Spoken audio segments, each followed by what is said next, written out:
E aquela nossa conversa que acontece todas as sextas-feiras tem início agora com o economista e professor universitário Lucas Sorgato, que com certeza não vai perder o munguzá, né, professor? Bom dia. Bom dia, Elias. Bom dia, ouvintes. Com toda certeza, não.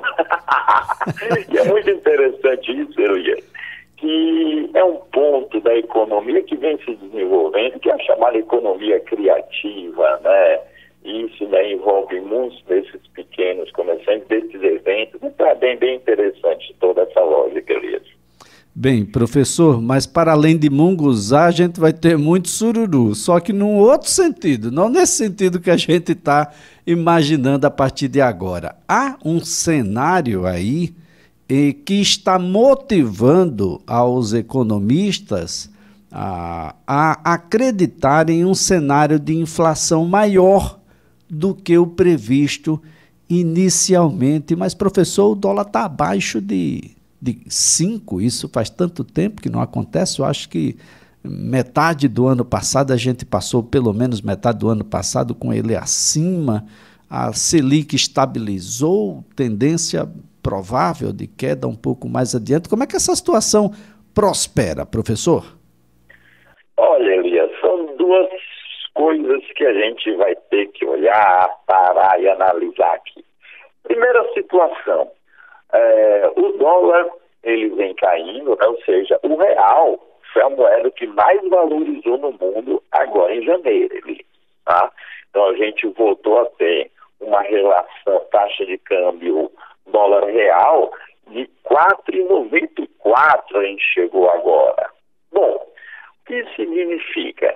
Que todos os itens utilizados que são importados para consumo, para fabricação, eles se tornam mais baratos, por consequência, o consumidor vai comprar um produto mais barato e isso puxaria a inflação para baixo. Além disso, Elias, você tem o mundo todo passando por um novo cenário de deflação, né, de uma redução de preços, de uma desaceleração também inflacionária, o que também seria muito bom. Então, Lucas, mas a gente está falando aqui de uma possibilidade de aumento dos preços. E o porquê isso? Olha, existe essa possibilidade, Elias, porque não se espera que essa desoneração que aconteceu nos combustíveis vá continuar. Tá? Você teve aí para um fim eleitoreiro uma redução do ICMS em relação aos combustíveis da casa de 10 pontos percentuais, de 9 pontos percentuais e por aí vai. Tá?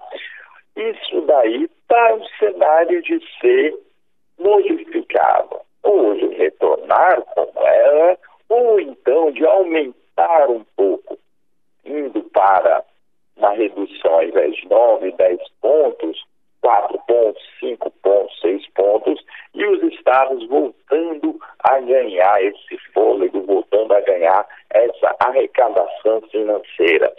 Mediante a isso, a gente tem então duas possibilidades. Uma possibilidade da queda da inflação, dado a importação mais barata, e a outra possibilidade é do aumento inflacionário, dada a elevação nos combustíveis. Eu acredito que a gente deve ter, sim, um pouco de elevação na pressão inflacionária nesses primeiros períodos mesmo, mas eu não sei se isso acontecerá até o final do ano. Ainda tem um outro cenário para a gente analisar. A economia brasileira, ela está começando a apresentar sinais de melhora, sim. Não é agora de janeiro, não. Desde o ano passado você tem aí alguns pontos de melhora, evidentemente, né? Um aumento da taxa de emprego, né, pessoal, agora conseguindo voltar para o mercado em melhores condições, isso daí é muito bom. Entretanto, existe também a chamada inflação de demanda por aí, né? Que é um cenário que faz tempo que a gente não tem e talvez voltemos a ter, porque você está com uma demanda reprimida muito grande de parte da sociedade. Então a gente tem que pensar em alguns cenários, tem que pensar em algumas coisas que evidentemente podem acontecer. E essa é uma delas. Então, existe uma possibilidade da inflação não ficar no centro da meta, que seria em 3,75, né? E sim, fechar algo próximo de 4,5%, 5%, até 6%, alguns analistas estão prevendo. Elisa, não sei se chega a 6%, mas no centro da meta certamente não ficaremos. Bem, professor Lucas Sorgato, o que dizer da manutenção da Selic? É claro que em relação à inflação nós tivemos alguns ingredientes artificiais, né, nessa contabilidade, com o objetivo, naturalmente, eleitoral. Essa artificialidade deve desaparecer e a gente enfrentar o inimigo real, né, o inimigo olho no olho. E, normalmente, uma das armas tradicionalmente utilizadas no Brasil para o combate à inflação é a taxa Selic crescente. Esse mês o Copom achou de mantê-la, mas não há qualquer ideia do que deve acontecer com a Selic nos próximos meses ou não, professor? Exatamente isso. A gente ainda não tem uma ideia do que vai acontecer clara, mas existe um norte. Existe, de fato, algo para a gente poder pensar, para a gente poder analisar, que é o seguinte, Elias. Nos meses que estão por vir, uma taxa de 3,75, ela já está sendo considerada alta. Por mais que você tenha um aumento da pressão inflacionária, o Brasil voltou a ter as maiores taxas reais de juros do mundo. Então, existe espaço para uma queda. Tá? O que eu acredito que o Copom vai fazer, Elias? Vai ter 2 ou 3 reuniões de manutenção da taxa Selic, como foi a reunião de agora. Tá? Por que isso, Lucas? Porque o novo ministro, o Haddad, apesar de não ter tanta influência dentro do Banco Central, que é quem vai fazer o controle da taxa de juros, mas você tem uma nova equipe econômica, ministerial tomando pé, um novo presidente tomando pé.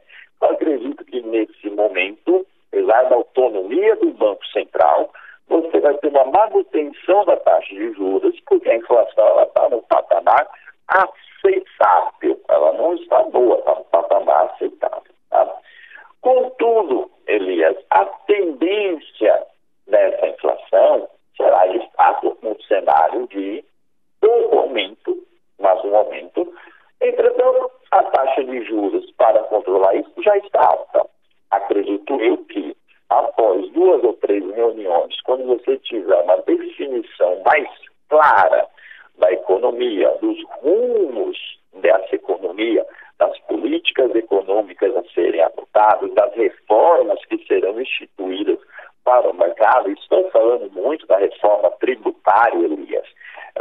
Eu acredito que o Banco Central vai começar a afrouxar essa taxa e a gente entra num novo ciclo de queda da Selic. Talvez fechando o ano lá por 12 pontos percentuais, e aí, quem sabe, até o final do mandato do presidente Lula, a gente caindo para menos de 4, tá?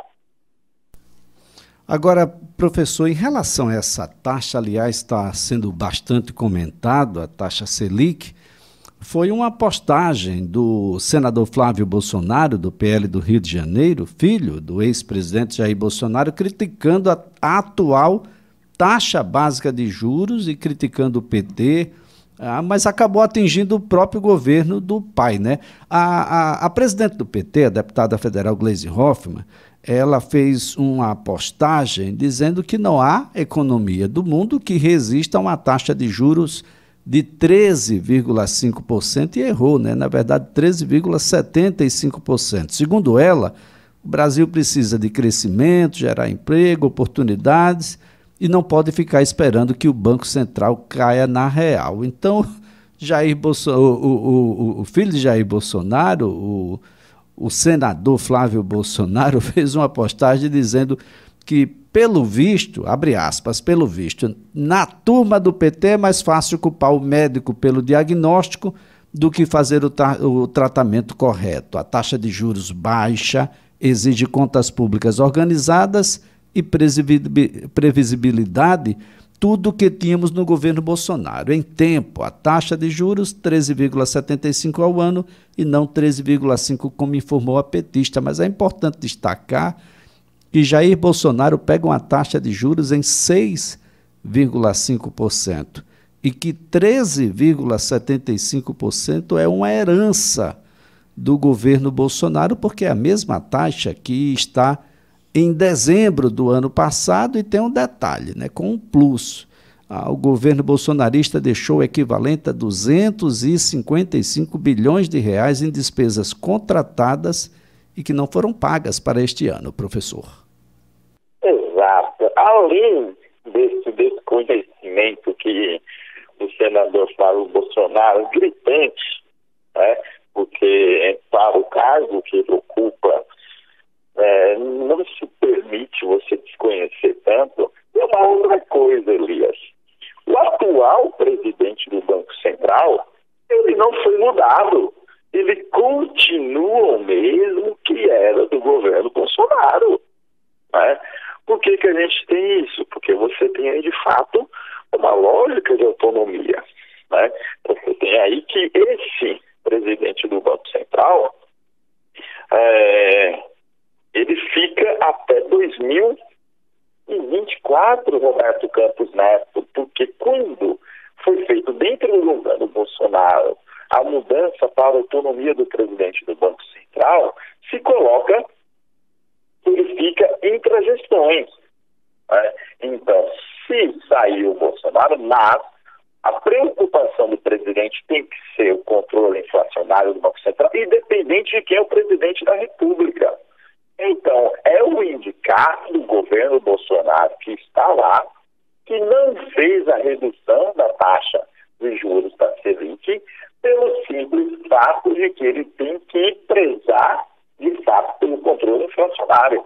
Então, assim, quando o Flávio Bolsonaro fala isso daí, é uma falta de conhecimento até de quem está lá, de quem indicou esse presidente que está lá dentro do Banco Central. Então, quando ele coloca essa crítica, ele está criticando ao próprio pai e não ao atual governo e ao atual presidente da República, Elias. Bem, professor Lucas Surgato, o governo de Jair Bolsonaro, o próprio presidente, teve uma adesão muito forte daqueles que estão associados à indústria no Brasil. Como é que foi a produção industrial em 2022? A gente já tem números que possa apresentar? Olha, Elias, a gente começa a ter os primeiros resultados de 2022 agora. Né? O IBGE divulgou às 9 horas de hoje o resultado da produção industrial de dezembro e no final do ano, né, mostrando qual foi o acumulado de 2022. Então, em dezembro, Elias, produção industrial brasileira, ela não cresceu nada. Ela ficou em zero, né, 0,0%. Em relação a dezembro de 2021, teve uma queda de 1,3% e o acumulado do ano, Elias, mostra uma queda na produção industrial brasileira de 0,7%. Tá? E aonde que se caiu mais? Os três eixos. Tanto bens de capitais, você teve uma queda de 0,3%, bens intermediários, você teve uma queda de 0,7%, e bens de consumo, uma queda de 0,8%. Então, a indústria nacional no ano de 2022, comparado com o ano de 2021, ainda apresentou uma queda. Por que isso é preocupante, Elias? Porque o ano de 2021 ainda era um ano de recuperação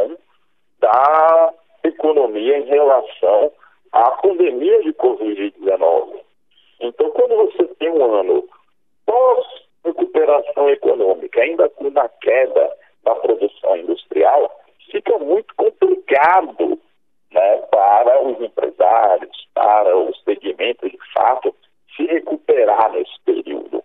Esperava-se que a indústria tivesse uma reação mais vigorosa e não aconteceu. Muito bem, professor. O atual governo fala em reindustrializar o país. Já deu para entender o significado dessa intenção? Elias, reindustrializar o país é uma expressão, é um desejo que acontece desde 1950, 1930, 1900 e por aí vai. A gente teve um período, como a gente já conversou até aqui na rádio, lá com Getúlio Vargas, com J. Castro acelerando isso, que quando a gente começa de fato a industrializar o Brasil, né, mas isso para um determinado processo. A gente vive desde 1990 um período de desindustrialização e todos os anos, todos os governos, todos os ministros, economistas vêm falando nesse processo de reindustrialização. Bom, o que tem que ser feito mas o Brasil tem que ter as condições para que isso seja feito. Uma reforma tributária, por exemplo, ela é essencial para isso. Um investidor que vem aqui para o Brasil, ele não sabe qual é a regra do jogo. Isso daí não está claro. Você tem uma reforma trabalhista que é feita num governo e que é tirada no outro. Isso daí para o investidor, para o empresário, é muito complicado. Você tem uma variação cambial que no governo inicia-se em 3, entrega-se em 5, volta para 4. Isso daí também é extremamente complicado. Você tem um salário mínimo que é colocado com 1.302, depois anuncia que é 1.320, depois volta atrás para os 1.302, uma tabela de correção que sai ou não sai. Então, tudo isso aí gera insegurança jurídica. Você não vai conseguir industrializar ou reindustrializar um Brasil, um país, se você não der confiança nessa economia, né, de que o jogo vai continuar assim e assado.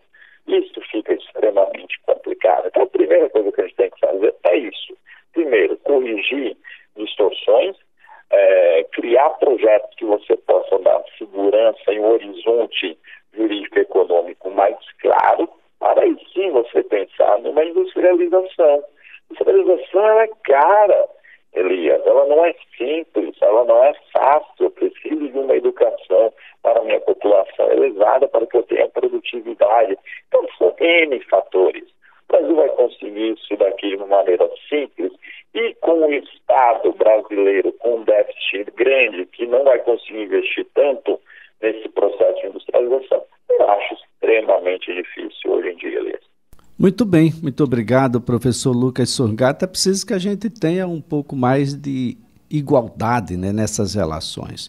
Não podemos imaginar um crescimento de 18% no salário de quem ganha mais, oficialmente, fora as benesses, como é o caso de um ministro do Supremo Tribunal Federal. Quem ganha 40 mil ganha 18%, e quem ganha salário mínimo não ganha praticamente nada, como se só o salário mínimo quebrasse o país. O custo dos poderes brasileiros é imenso, tem que ir todo mundo para o teto do INSS e a partir daí que se vire para poder ter as suas aposentadorias a mais. Definitivamente não é justo que exatamente esse brasileiro que ganha salário mínimo, professor, pague o todo dessa questão ou pague muito mais do que aqueles que se apropriam das riquezas de um dos 10 países mais ricos do mundo. Definitivamente não é razoável. Professor, excelente final de semana. Para você também, Elias, e para todos os ouvintes. A nossa conversa aqui foi com o professor Lucas Sorgato, economista e professor universitário. Você sabe quanto já pagou de imposto agora, nesse mês de janeiro? Faz uma continha, vai lá no impostômetro.